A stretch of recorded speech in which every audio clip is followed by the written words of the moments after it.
In the autumn of 1925, 8 of Germany's largest chemical companies merged to form a single industrial titan.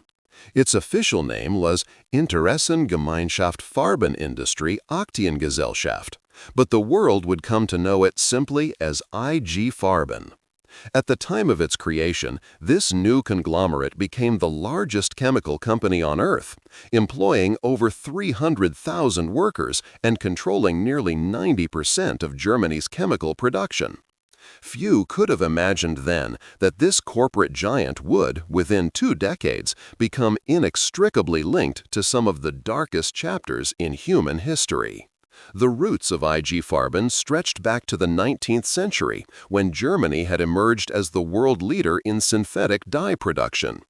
Companies like BASF, Bayer, Hoechst, and AGFA had pioneered the industrial application of organic chemistry, transforming coal tar, a waste product from gas production, into brilliant dyes that revolutionized the textile industry. These discoveries laid the foundation for Germany's dominance in the chemical sector and established a tradition of scientific innovation that would define the industry for generations. The First World War had demonstrated the strategic importance of chemical production. When the British naval blockade cut Germany off from Chilean saltpeter, essential for producing explosives, German chemists found an alternative. Fritz Haber's process for synthesizing ammonia from atmospheric nitrogen allowed Germany to continue producing munitions long after natural supplies had been exhausted. The war also saw the first use of poison gas on the battlefield, with German chemical companies supplying chlorine, phosgene, and mustard gas to the Imperial Army. These wartime experiences taught German industrialists and military planners an enduring lesson. Chemical self-sufficiency was essential to national survival. After Germany's defeat in 1918, the chemical industry faced severe challenges. The Treaty of Versailles imposed restrictions on production. Competitors seized German patents, and the economy spiraled into chaos. The Great Inflation of 1923 destroyed savings and disrupted commerce. It was against this backdrop of economic instability that the major chemical companies decided to pool their resources. The merger created IG Farben not merely as a business arrangement, but as a defensive alliance designed to preserve German chemical expertise and market position in an uncertain world. The company's structure reflected the ambitions of its founders. IG Farben organized itself into 4 main divisions, each based on product lines: dyes, pharmaceuticals, photographic materials, and what the company called special products, which included everything from synthetic rubber to chemical weapons. The headquarters in Frankfurt am Main coordinated operations across dozens of factories scattered throughout Germany. The supervisory board read like a directory of German industrial aristocrats, while the managing board included some of the nation's most brilliant chemists and most ruthless businessmen. Throughout the 1920s and early 1930s, IG Farben invested heavily in research and development. Its laboratories employed thousands of scientists working on projects ranging from new pharmaceutical compounds to synthetic materials that might free Germany from dependence on imported raw materials. One particularly significant area of research involved the hydrogenation of coal, a process that could transform Germany's abundant coal reserves into liquid fuel.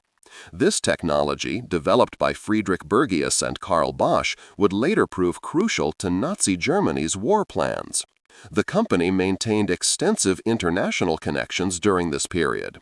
IG Farben signed cooperation agreements with major American firms, including Standard Oil and DuPont, sharing patents and dividing markets. The company established subsidiaries and partnerships across Europe, South America, and Asia. These international ties brought both profits and technological knowledge, making IG Farben not just a German enterprise, but a truly global corporation with interests on every continent. When Adolf Hitler and the Nazi Socialist Party came to power in January 1933, IG Farben's directors watched with interest.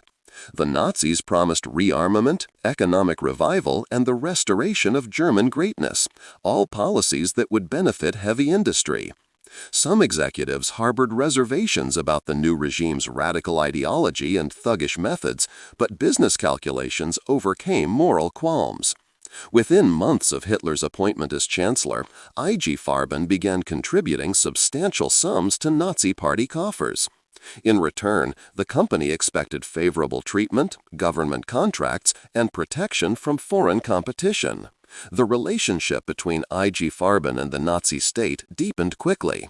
Hitler's four-year plan, announced in 1936, aimed to make Germany self-sufficient in strategic materials within 4 years, preparing the nation for war. IG Farben's expertise in synthetic production made it the natural partner for this ambitious program. The company agreed to build massive new plants for producing synthetic rubber, known as Buna, and synthetic fuel through coal hydrogenation. These projects required enormous capital investments, which the government guaranteed through loans, subsidies, and contracts. By the late 1930s, IG Farben had become thoroughly integrated into the Nazi economic system, its fortunes tied inexorably to the regime's military ambitions.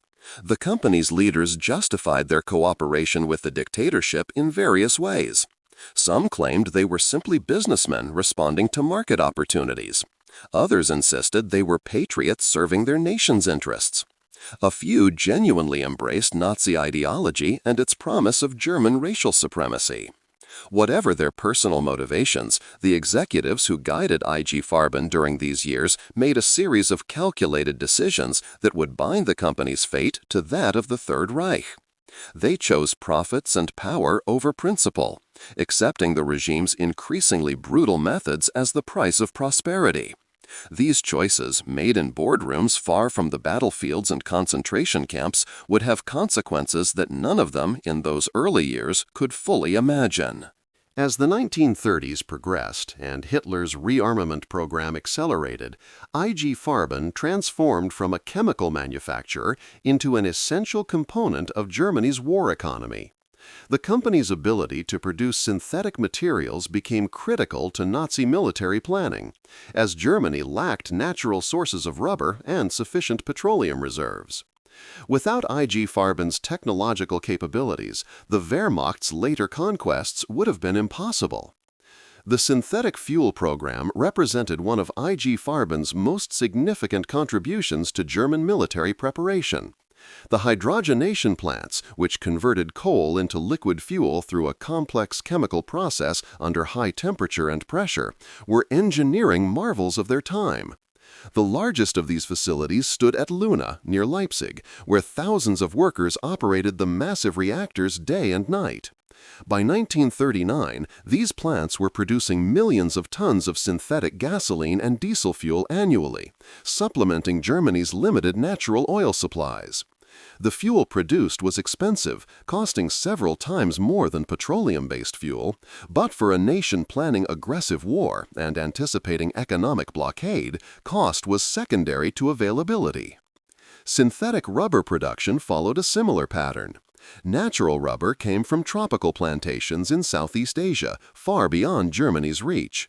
IG Farben's chemists had developed Buna, a synthetic rubber made from coal, limestone, and other domestic materials. The largest Buna plant was constructed at Schkopau near Luna. These synthetic rubber factories employed advanced polymerization techniques, combining butadiene and sodium to create a material that, while not identical to natural rubber, could serve many of the same purposes. Tank treads, aircraft tires, gaskets, and countless other military components required rubber, and Buna production helped ensure the Wehrmacht would not run short of this essential material. Beyond fuels and rubber, IG Farben produced a vast array of chemicals necessary for modern warfare.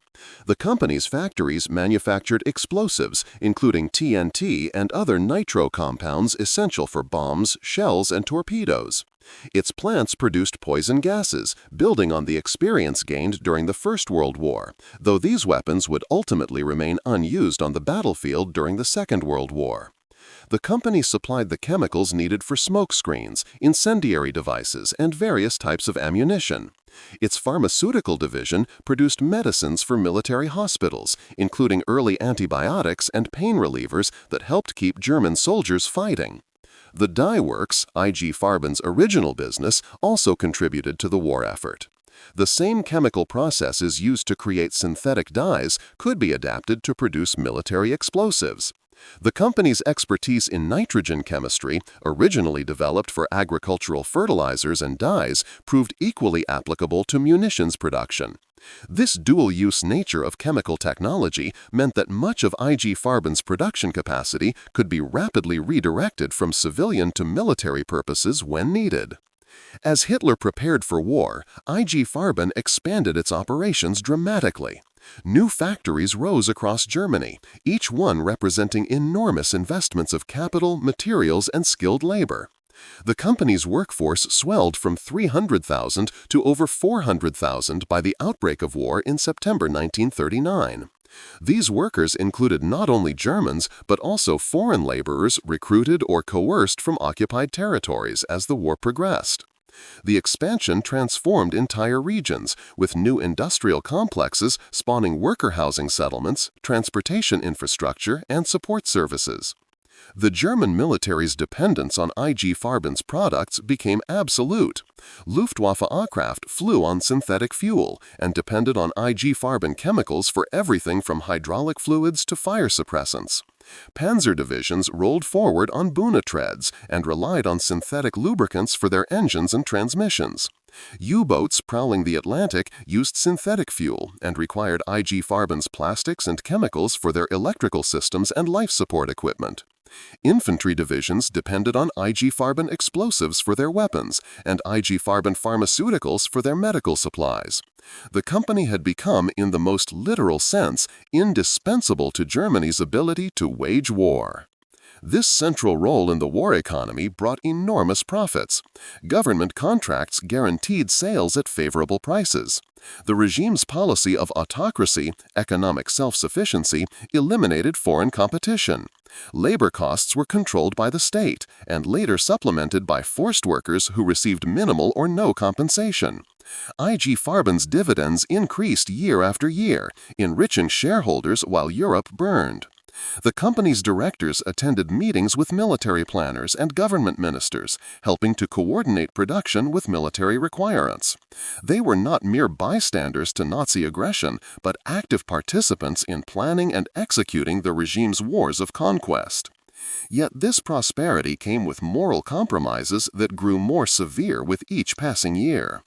As Germany occupied more territory, IG Farben followed the Wehrmacht eastward, seizing chemical plants in Poland, Czechoslovakia, and the Soviet Union.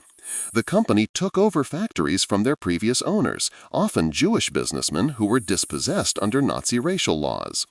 IG Farben executives knew that many of these former owners faced persecution, deportation, and death, yet they accepted the confiscated properties without protest. The pursuit of profit and market share overrode any ethical concerns about the methods by which these assets were acquired. The company also became increasingly involved in Nazi racial policies through its operations in occupied territories. As the regime implemented its ideology of German racial supremacy across conquered lands, IG Farben cooperated fully with authorities, dismissing workers deemed racially undesirable and participating in the economic exploitation of subject populations. The company that had once prided itself on scientific excellence and international cooperation had become a tool of racial empire. The transformation was complete. IG Farben had evolved from a chemical manufacturer into an instrument of totalitarian war. In the autumn of 1940, IG Farben's directors made a decision that would forever link the company's name with the Holocaust. They chose to build a massive new synthetic rubber and fuel plant near the small Polish town of Auschwitz, which the Germans called Auschwitz. The location offered several advantages: proximity to coal mines for raw materials, good rail connections for shipping, and abundant water from nearby rivers. But there was another consideration that weighed heavily in the decision: the availability of cheap labor from the concentration camp system that the SS was expanding throughout occupied Poland. The Auschwitz complex had been established in June 1940 as a concentration camp for Polish political prisoners. By the time IG Farben executives visited the site, it already held thousands of inmates in brutal conditions.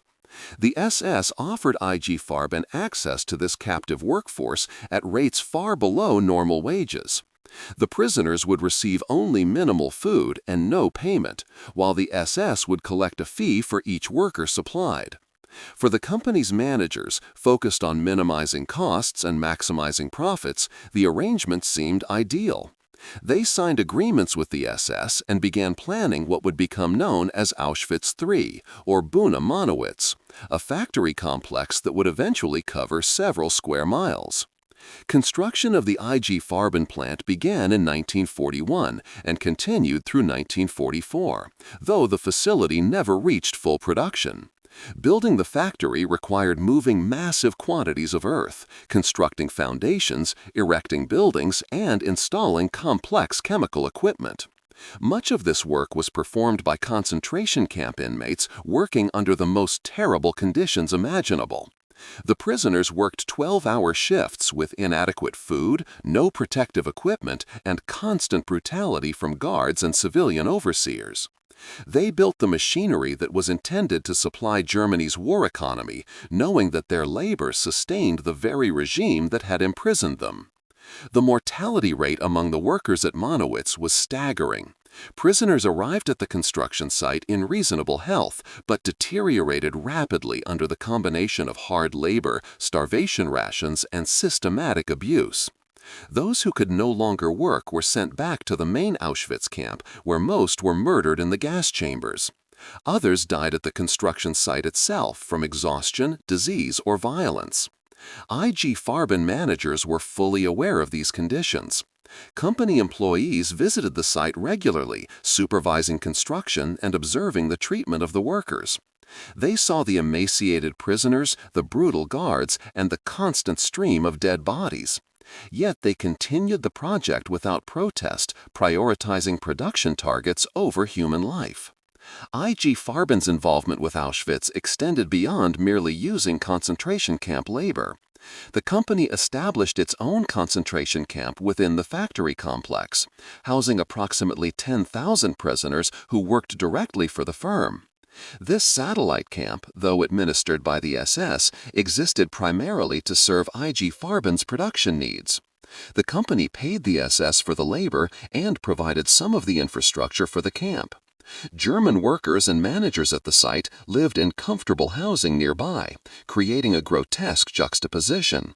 Well-fed engineers and chemists overseeing the work of starving prisoners, all in service of the same industrial enterprise. The conditions at Monowitz reflected the Nazi regime's economic logic carried to its most horrifying extreme. Prisoners were treated as disposable resources to be worked to death and replaced with fresh arrivals.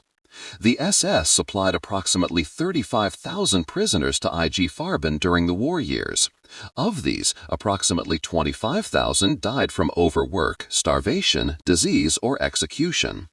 The company's records show that it paid the SS roughly 3 German marks per day for skilled workers and 1.5 marks for unskilled laborers. These payments, multiplied across thousands of workers over several years, represented substantial income for the SS and significant cost savings for IG Farben compared to hiring free German workers at normal wages. The relationship between IG Farben and the SS at Auschwitz also extended to other areas of collaboration. The company's pharmaceutical division, Bayer, tested experimental drugs on camp inmates without their consent. These medical experiments, conducted in the guise of scientific research, caused terrible suffering and death among the victims. While not on the scale of the infamous experiments conducted by SS doctors like Josef Mengele, these tests represented another dimension of IG Farben's moral collapse, showing that the company's corruption extended even into the realm of medical ethics. Despite the enormous resources devoted to the project and the thousands of lives sacrificed in its construction, the Monowitz plant never achieved its production goals. Technical problems, shortages of specialized equipment, and increasing Allied bombing raids prevented the facility from reaching full operation. The small quantities of synthetic materials actually produced at the site came at an astronomical cost in human suffering and provided negligible benefit to Germany's war effort. From a strictly economic perspective, quite apart from the moral catastrophe, the entire venture was a failure. The true significance of IG Farben's Auschwitz project lies not in its contribution to German war production, which was minimal, but in what it reveals about the nature of corporate complicity in totalitarian systems. The executives and managers were not ideological fanatics driven by hatred. They were educated professionals pursuing profit and market position. Yet they willingly participated in a system of industrial slavery and mass murder because it served their business interests. They attended meetings in comfortable offices in Frankfurt and Berlin, reviewing production reports and financial statements that documented the systematic destruction of human beings. They made rational business decisions based on calculations that treated human life as a factor in cost accounting. The banality of these evil choices, their reduction of moral questions to matters of operational efficiency, stands as a warning about the capacity of ordinary people in positions of authority to commit extraordinary crimes. As German forces swept across Europe between 1939 and 1942, IG Farben's synthetic fuel and chemical production proved essential to sustaining the Wehrmacht's offensive operations. The dramatic early victories of the Blitzkrieg, the rapid armored thrusts that overwhelmed Poland, France, and much of the Soviet Union, depended on a constant supply of fuel that Germany's natural oil reserves could never have provided. Every advance by panzer divisions, every sortie by the Luftwaffe, and every patrol by U-boats in the Atlantic consumed fuel that IG Farben's plants had synthesized from German coal. The invasion of Poland in September 1939 marked the beginning of Germany's fuel consumption crisis. The Wehrmacht's tactics emphasized rapid movement and mechanized warfare, which required enormous quantities of petroleum products. During the French campaign in May and June 1940, German armored units covered hundreds of miles in weeks, their tanks and trucks burning through fuel at unprecedented rates. The Luftwaffe flew thousands of sorties, its aircraft requiring high-octane aviation gasoline produced primarily by IG Farben's hydrogenation plants. Without the synthetic fuel capacity that had been built up during the late 1930s, these campaigns would have been impossible. The invasion of the Soviet Union in June 1941 placed even greater demands on Germany's fuel supplies. Operation Barbarossa involved over 3 million German soldiers, thousands of tanks, and countless trucks, all advancing across vast distances that stretched supply lines to the breaking point. As German forces drove deep into Soviet territory, fuel shortages became chronic. Panzer divisions sometimes halted for days waiting for fuel deliveries. The Luftwaffe grounded aircraft due to insufficient aviation fuel. Yet somehow, the German war machine kept moving, sustained by the output of IG Farben's synthetic fuel plants working at maximum capacity. The company's production facilities became strategic targets of immense importance. Allied intelligence services identified IG Farben's major plants early in the war and recognized their critical role in Germany's ability to continue fighting. The synthetic fuel plants at Luna, the Buna rubber facilities at Schkopau, and other major installations appeared on target lists for strategic bombing campaigns. However, in the early war years, these plants remained beyond the range of Allied bombers or too well defended to attack effectively. This protection allowed IG Farben to maintain production through the most crucial phase of Germany's military expansion. The company's chemical products supported German military operations in countless ways beyond fuel. IG Farben supplied the Zyklon B pesticide that the SS used in the gas chambers at Auschwitz and other extermination camps, turning an ordinary delousing agent into an instrument of genocide. The company manufactured the explosives that filled bombs dropped on London during the Blitz and the shells fired by German artillery on every front. Its factories produced the chemicals needed for flamethrowers, smoke grenades, and tracer ammunition. The synthetic lubricants it developed helped German engines operate in the extreme cold of the Russian winter and the desert heat of North Africa. In every theater of the war, in every branch of the Wehrmacht, IG Farben's products were present. The U-boat campaign in the Atlantic, which came close to severing Britain's lifeline to America, depended heavily on IG Farben's products. Submarines required specialized materials that could withstand the corrosive effects of seawater and the extreme pressures of deep diving. IG Farben developed synthetic rubbers and plastics for submarine construction, produced the fuel that powered their diesel engines, and supplied the chemicals used in their batteries and life support systems. As the Battle of the Atlantic intensified through 1941 and 1942, IG Farben increased production to support the expanding U-boat fleet, which Hitler believed would win the war by starving Britain into submission. The Luftwaffe's operations were perhaps most directly dependent on IG Farben. Aircraft consumed enormous quantities of high-octane aviation fuel, which required more sophisticated refining processes than fuel for ground vehicles. IG Farben's chemists had developed special formulations of synthetic aviation gasoline that allowed German aircraft engines to achieve higher performance. The company also supplied the aluminum components needed for aircraft frames, the synthetic rubber for tires, the plastics for instrument panels and canopies, and countless other materials essential to aircraft production. When German bombers attacked British cities or fighters dueled with Royal Air Force Spitfires, they did so with materials and fuels supplied by IG Farben. As the war continued and Germany's position deteriorated, the Wehrmacht's dependence on IG Farben became even more pronounced. After the defeat at Stalingrad in early 1943 and the failure of the final German offensive at Kursk in July of that year, German forces found themselves increasingly on the defensive. The Eastern Front consumed vast quantities of ammunition and fuel as the Wehrmacht tried to slow the Soviet advance.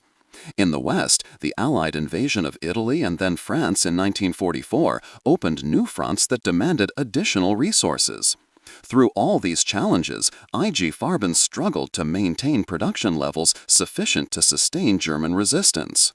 The company's success in keeping supplies flowing to the military required enormous effort and increasing brutality.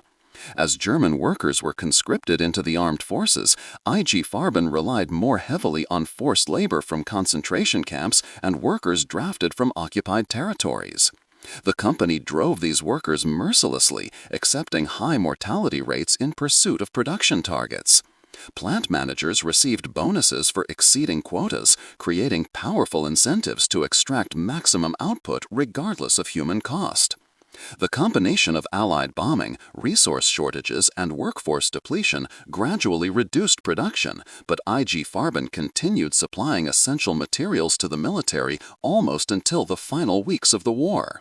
The historical record makes clear that IG Farben was not merely a supplier to the German military, but an integral part of the Nazi war machine. The company's executives participated in planning meetings where military operations were coordinated with industrial production. They received advance notice of military offensives so they could adjust output accordingly. They worked closely with Wehrmacht logistics officers to ensure that fuel and materials reached the front lines when needed. This level of coordination and cooperation went far beyond normal business relationships between governments and contractors. IG Farben had become functionally part of the German state, its corporate interests completely aligned with the regime's military objectives. By the summer of 1944, the strategic situation facing Germany had become desperate, and IG Farben's vast industrial empire found itself under mounting pressure from all sides. Allied forces had landed in Normandy in June and were advancing across France. The Red Army was pushing westward through Poland and the Baltic states. Most significantly for IG Farben, Allied strategic bombing had finally acquired the range, accuracy, and strength to systematically target Germany's chemical industry. The bombing campaign against IG Farben's facilities began in earnest in May 1944, when American heavy bombers struck the synthetic fuel plants at Luna. The attack caused significant damage, though German workers labored frantically to repair it. Throughout the summer and autumn of 1944, Allied bombers returned again and again to the same targets. The hydrogenation plants, which produced synthetic fuel through complex chemical processes requiring delicate equipment and continuous operation, proved especially vulnerable to disruption. Each raid knocked out production for days or weeks, and the cumulative effect was devastating. By September 1944, German synthetic fuel production had dropped by more than two-thirds from its peak levels. The consequences for the German military were immediate and catastrophic. Luftwaffe squadrons sat grounded for lack of aviation fuel, ceding air superiority to the Allies.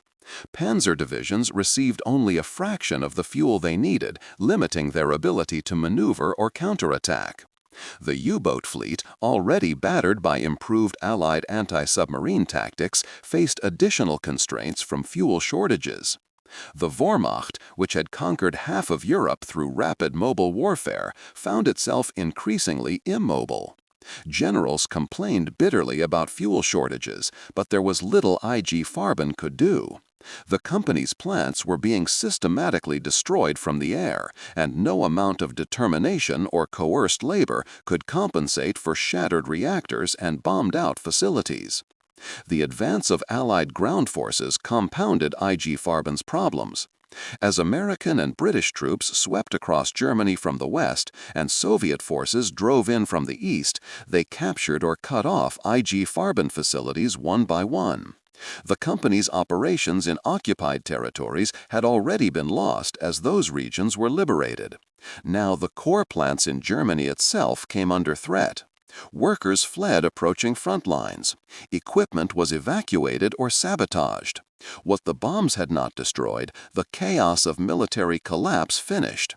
By early 1945, IG Farben had effectively ceased to function as an industrial enterprise. The liberation of Auschwitz by Soviet forces on January 27, 1945, exposed the full horror of IG Farben's role in the concentration camp system. Soviet soldiers found thousands of surviving prisoners, barely alive, among the evidence of mass murder. They discovered the IG Farben factory at Monowitz, still partly standing despite Allied bombing. Documents recovered from the site revealed the extent of the company's use of slave labor and its payments to the SS for concentration camp workers. As word spread of what had been found at Auschwitz, the name IG Farben became synonymous with corporate complicity in genocide. When Germany surrendered in May 1945, Allied occupation authorities immediately moved to take control of IG Farben's remaining assets. The company's executives were arrested and its records seized.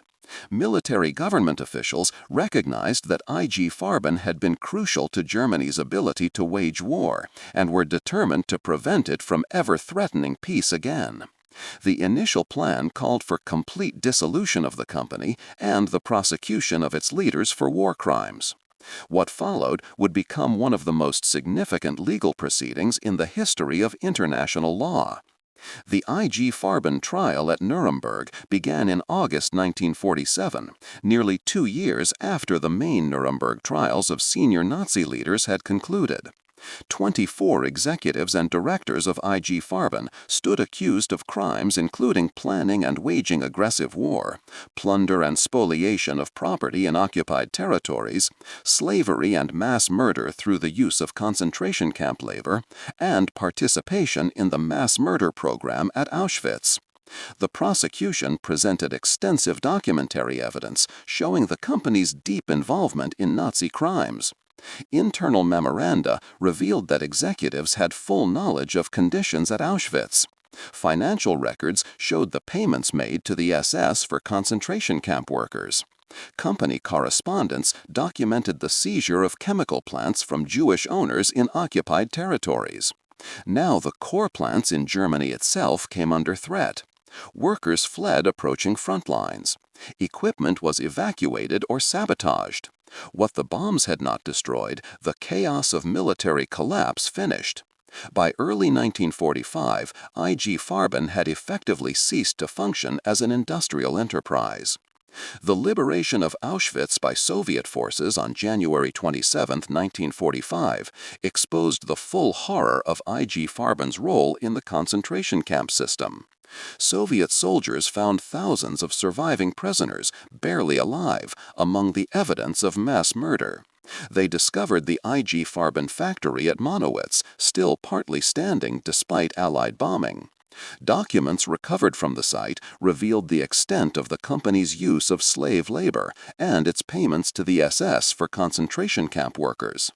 As word spread of what had been found at Auschwitz, the name IG Farben became synonymous with corporate complicity in genocide. When Germany surrendered in May 1945, Allied occupation authorities immediately moved to take control of IG Farben's remaining assets. The company's executives were arrested and its records seized. Military government officials recognized that IG Farben had been crucial to Germany's ability to wage war and were determined to prevent it from ever threatening peace again. The initial plan called for complete dissolution of the company and the prosecution of its leaders for war crimes. What followed would become one of the most significant legal proceedings in the history of international law. The IG Farben trial at Nuremberg began in August 1947, nearly 2 years after the main Nuremberg trials of senior Nazi leaders had concluded. 24 executives and directors of IG Farben stood accused of crimes including planning and waging aggressive war, plunder and spoliation of property in occupied territories, slavery and mass murder through the use of concentration camp labor, and participation in the mass murder program at Auschwitz. The prosecution presented extensive documentary evidence showing the company's deep involvement in Nazi crimes. Internal memoranda revealed that executives had full knowledge of conditions at Auschwitz. Financial records showed the payments made to the SS for concentration camp workers.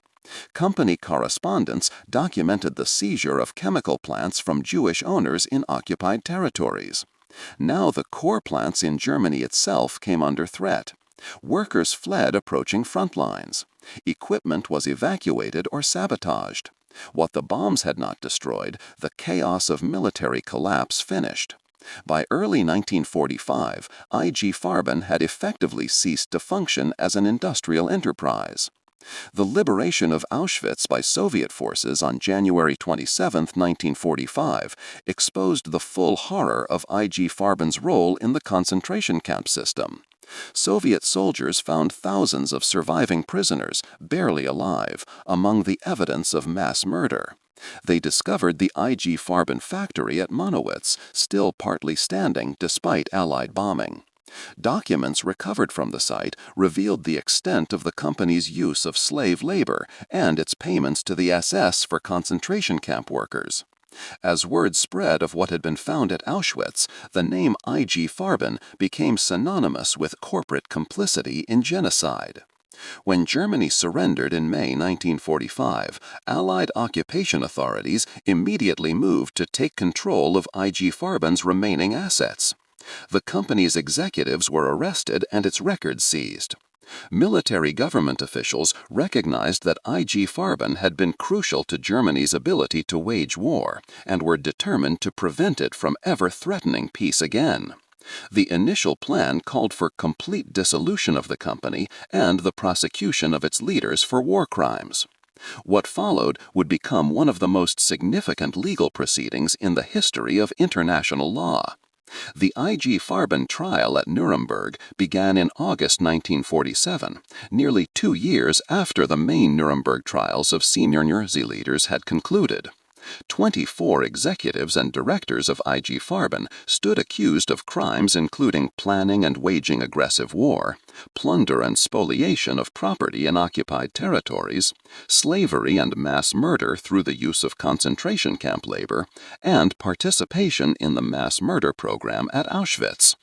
The prosecution presented extensive documentary evidence showing the company's deep involvement in Nazi crimes. Internal memoranda revealed that executives had full knowledge of conditions at Auschwitz. Financial records showed the payments made to the SS for concentration camp workers. Company correspondence documented the seizure of chemical plants from Jewish owners in occupied territories. Now the core plants in Germany itself came. The story of IG Farben did not end with the Nuremberg verdicts or the company's formal dissolution. The successor firms that emerged from its breakup went on to become major global corporations, household names known around the world. BASF, Bayer, and Hoechst grew into chemical and pharmaceutical giants, employing hundreds of thousands of people and generating billions in annual revenue. They developed important medicines, pioneered new materials, and contributed to scientific progress. Yet the shadow of their origin as parts of IG Farben has never entirely lifted, and periodic controversies have forced these companies to confront their historical complicity in Nazi crimes. For decades after the war, the successor companies largely avoided discussing their IG Farben heritage. Corporate histories glossed over the war years or presented sanitized accounts that minimized the extent of the company's involvement in Nazi atrocities. It was not until the 1980s and 1990s that sustained pressure from survivors groups, historians, and journalists forced these firms to open their archives and acknowledge their past more fully. In 1995, on the 50th anniversary of Auschwitz's liberation, several of the successor companies issued formal apologies and contributed to compensation funds for former forced laborers. The question of compensation for IG Farben's victims remained contentious for decades. Many survivors of the Auschwitz factory received nothing for their suffering. Legal claims against the successor companies faced numerous obstacles, including questions of corporate succession, statutes of limitations, and the difficulty of proving damages decades after the events. It was not until 2001 that a comprehensive settlement was reached, establishing a fund to compensate former forced laborers. The payments, typically around 7,000 marks per claimant, were modest compared to the suffering endured, but they represented at least a symbolic acknowledgement of responsibility. The historical analysis of IG Farben's role in the Third Reich has deepened considerably since the immediate post-war years. Historians have gained access to company archives, SS records, and personal testimonies that provide detailed documentation of how the corporate-state collaboration functioned. These sources reveal that IG Farben's executives were not passive victims of Nazi coercion, but active partners in planning and implementing the regime's economic and military programs. The company initiated many of its most troubling projects, including the Auschwitz factory, rather than merely responding to government directives. The evidence shows that profit motive and ambition, not ideological commitment or fear of the regime, drove most of the company's decisions. This historical understanding has influenced broader discussions about corporate responsibility under authoritarian regimes. The IG Farben case demonstrated that companies can become instruments of state crimes even when their executives are not ideologically aligned with the government. The mechanisms of this complicity included economic incentives, appeals to patriotic duty, bureaucratic compartmentalization that allowed individuals to avoid confronting the full implications of their decisions, and the gradual normalization of increasingly extreme practices.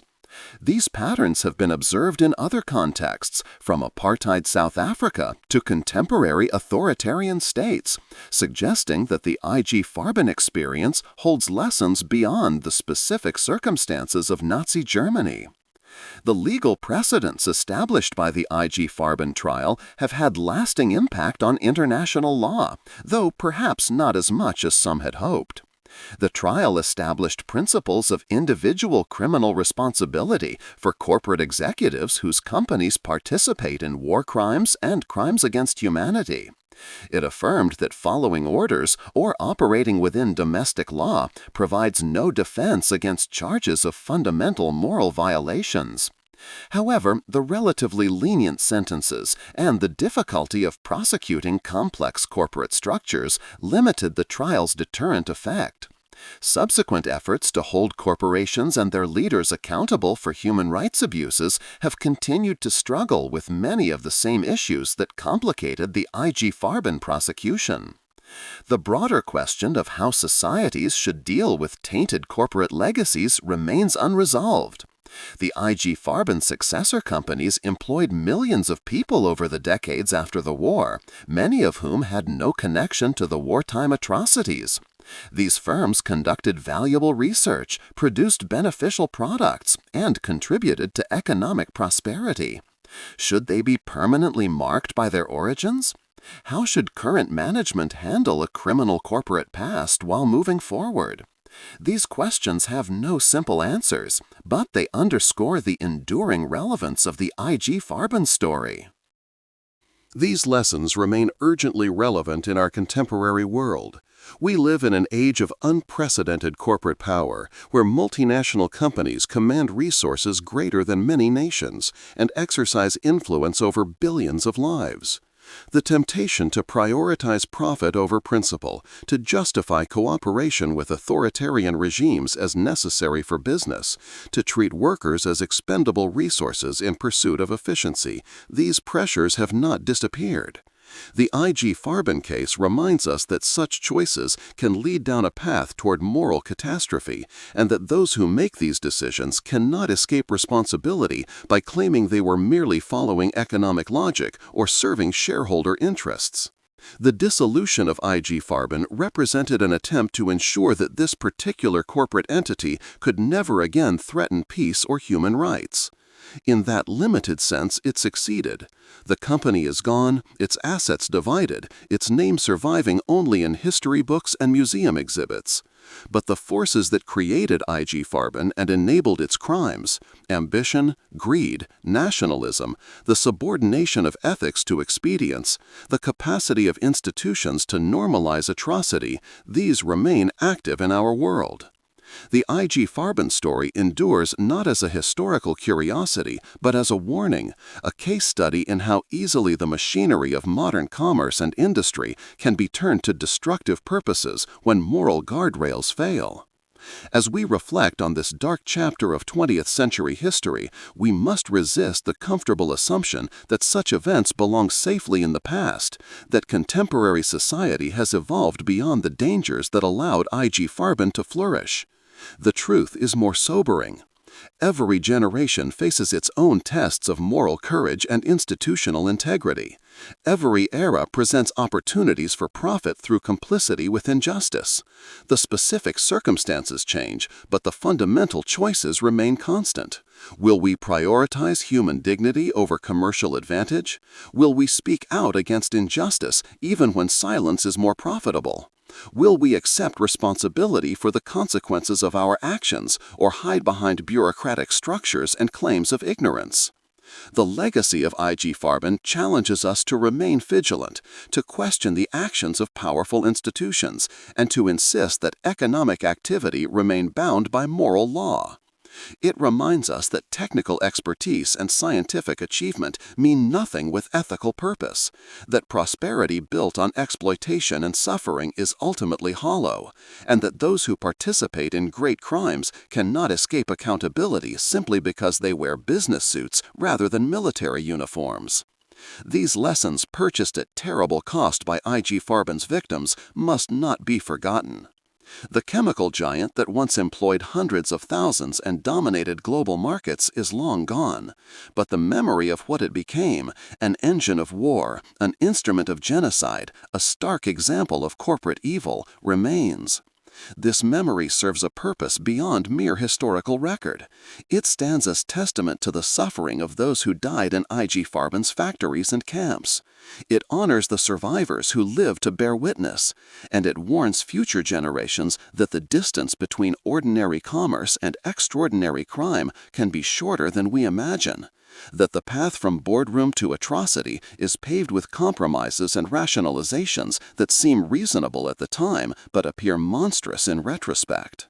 75 years after the Nuremberg trials, 80 years after the liberation of Auschwitz, the name IG Farben still resonates as a warning about the dangers of unchecked corporate power, the seductions of profit without principle, and the capacity of ordinary institutions to become instruments of extraordinary evil. The company is gone, but its legacy endures in the lessons it teaches about moral responsibility, corporate accountability, and the eternal necessity of placing human dignity at the center of economic life. These lessons, written in the suffering of countless victims, must not be forgotten. The chemical giant that once employed hundreds of thousands and dominated global markets is long gone, but the memory of what it became, an engine of war, an instrument of genocide, a stark example of corporate evil, remains. This memory serves a purpose beyond mere historical record. It stands as testament to the suffering of those who died in IG Farben's factories and camps. It honors the survivors who lived to bear witness, and it warns future generations that the distance between ordinary commerce and extraordinary crime can be shorter than we imagine, that the path from boardroom to atrocity is paved with compromises and rationalizations that seem reasonable at the time but appear monstrous in retrospect. 75 years after the Nuremberg trials, 80 years after the liberation of Auschwitz, the name IG Farben still resonates as a warning about the dangers of unchecked corporate power, the seductions of profit without principle, and the capacity of ordinary institutions to become instruments of extraordinary evil. The company is gone, but its legacy endures in the lessons it teaches about moral responsibility, corporate accountability, and the eternal necessity of placing human dignity at the center of economic life. These lessons, written in the suffering of countless victims, must not be forgotten.